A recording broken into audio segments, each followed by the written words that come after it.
Immigration law and enforcement has been rapidly changing under the Trump administration. It's created uncertainty for immigrants applying for citizenship. That process has always been costly and lengthy, but there are new challenges with this administration. This month's group chat features two sisters born in Mexico who grew up here in Milwaukee and were DACA recipients.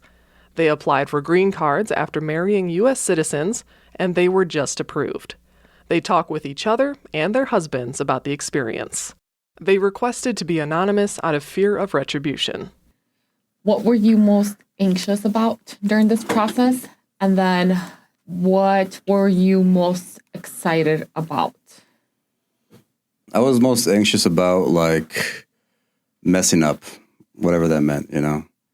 Our relationship is obviously very authentic and valid, but I feel like just the way we grow up, we always have some expectation that, someone's out to get us, you know? They want to see us mess up.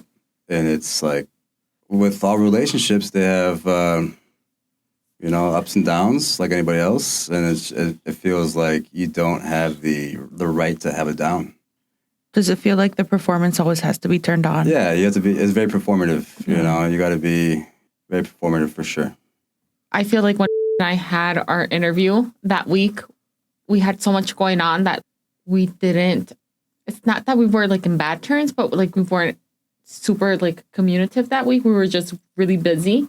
So it feels like everything just happens really quickly and it's you're not at your best and you question everything.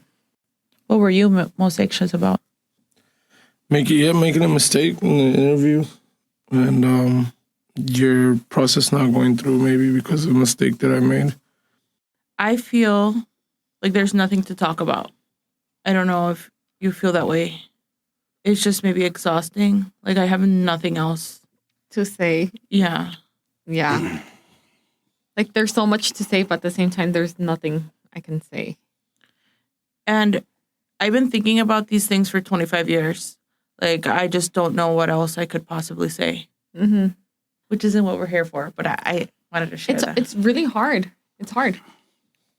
Once you receive the approval letter, you think you're going to, feel this excitement. Oh my God, my world is changing. But it was just, another regular day, a notification. It was just oh, this isn't how I expected to feel. I think he was more excited than me. I was. He got home and he would had teary eyes and he was just jamming out to music. And I was just oh, I don't feel that way though. I don't know. It just doesn't feel real. How did you feel when I got my approval? Happy, surprised that they got back to us so fast. Happy that we could travel together and stuff like that. Did you feel the same? Yeah, no, I've been, you got your friends that they do some international traveling, and it sucks to think that you can't do that with your wife because of some technicality or what are you going to call it. But now that she got her residency, it was nice that we can start kind of having those dreams together, you know. How did you feel, sister? I think I probably had a really hard time because I think I've been prepping myself for the possibility of a residency application since I was a child. That has always been a motivation for education and employment and not doing drugs and not stealing. And I mean that very literally, I have to be a good kid because I can't have a criminal record. So I am always thinking what's next. And once it came there, it was just a hard stop. And I think it was very weird for me to not have a goalpost because I have no next step. So I feel I've been looking for next steps. My husband wants to do a name change. So I was on the Wisconsin court website, just downloading forms because I just needed something to do. I looked up the forms for removal of our conditions. I looked up the form for our citizenship application. I don't feel emotion. I feel okay, what can I do next? Because I've just been on go mode for so long. I guess I have a question for the guys. Do you feel your past has informed this experience now? Your childhood, your upbringing, just seeing other people go through different immigration processes? Yeah. Like I have family who's undocumented, and I think it's bullshit. I hate it. And I think everyone has a right to feel comfortable, feel safe. I come from a family of immigrants myself. I've always looked at my ability to travel to Mexico to see my family as a huge privilege. And I've never underestimated that. And you want to date someone and just let it flow naturally and authentically and normal. But that's always in the back of your mind. Listen, buddy, if you're serious about me, let's have a relationship. But do not waste my time.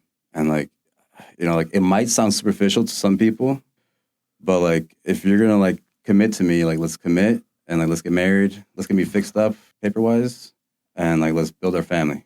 And I think that's fine. I think it's appropriate because I do think being able to travel outside the country is unfortunately a huge privilege in this country. And it sucks. I would go to Mexico when I was first dating her, and it would break my heart that she couldn't go, she couldn't even go see her family. She couldn't come get to know my family. And it's a really sucky feeling, So I actually had a conversation with on the way here about why it was important for us to do this interview. And as much as he hates to have these conversations, he was very open to have them today because he himself said it's important for us to use this platform to educate people that don't know anything about this and also show people that are going through this process that there's a community and people that they can rely on.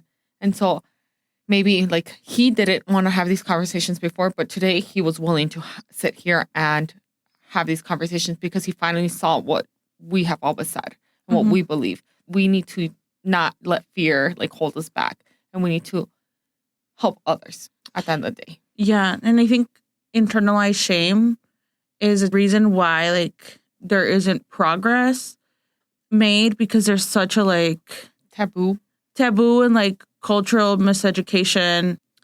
You're talking about community and how we want to make sure that other people are aware that there's a community out for them, even locally, because I didn't have an attorney to represent me throughout this process. And I used this Facebook groups to help me start thinking about the process, to start even applying for advanced parole. But those Facebook groups led me to other ones, adjustment of status through advanced parole to adjustment of status. Not only was I reading and posting questions on the feed, there was people that I sent my application to and they reviewed and sent back with feedback. You can post on there I have a interview in such and such office. What was your experience? It helps ease a lot of that anxiety. It makes it not be such an isolating experience. I think that we're incredibly fortunate, and it's very on brand for us as siblings to go through these processes together. But not everyone has that. People go through this absolutely alone. I just can't even put myself in that place. I've always have had a built-in support system, and that has always helped me hold out a hand for anybody else. And we have shared space with so many other people who have gone through similar things or are about to. And maybe it's just because we learned to do that as sisters. So I did have a lawyer. My lawyer pretty much did everything. I gave them the information they needed and they filled out the application.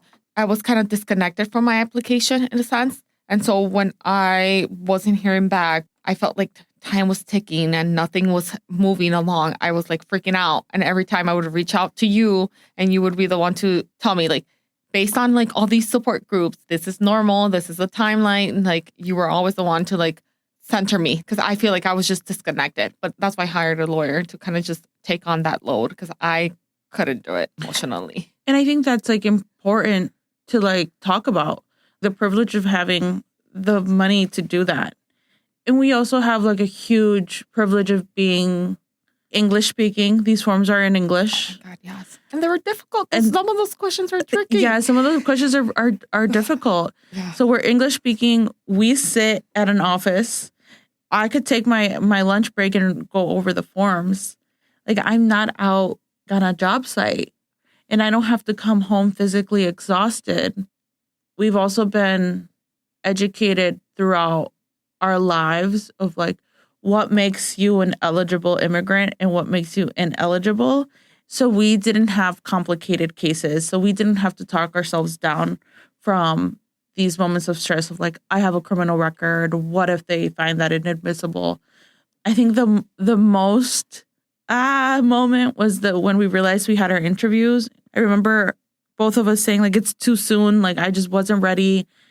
We had such important things coming up, big family events that we had been planning for years. And it's like, this is just like inconvenient.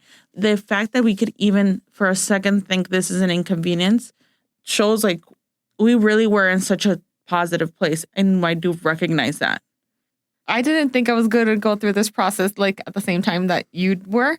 So there was days where and I were like, is she going to be jealous if I get it first? Or how are we going to feel if she gets it before like us? Like, did you have those same moments?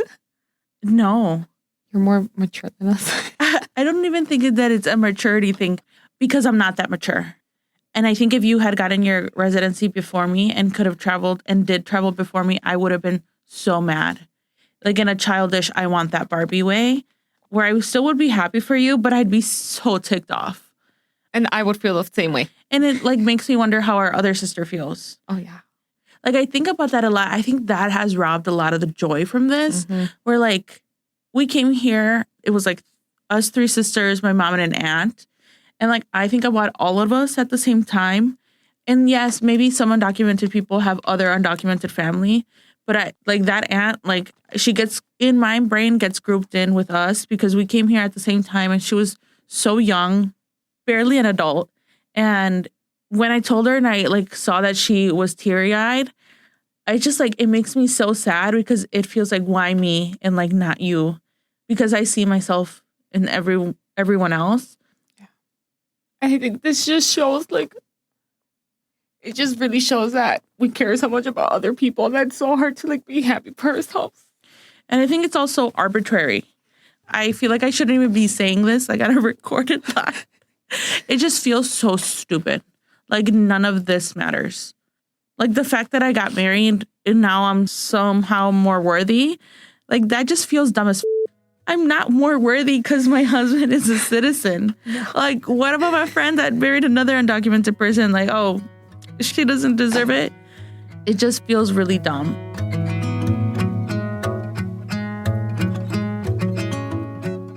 Those were two Milwaukee sisters and their husbands talking about the emotional toll acquiring U.S. citizenship has taken. Group Chat is our monthly segment featuring local voices that aren't typically heard, expressing their own opinions. It's produced by WUWM's Jimmy Gutierrez.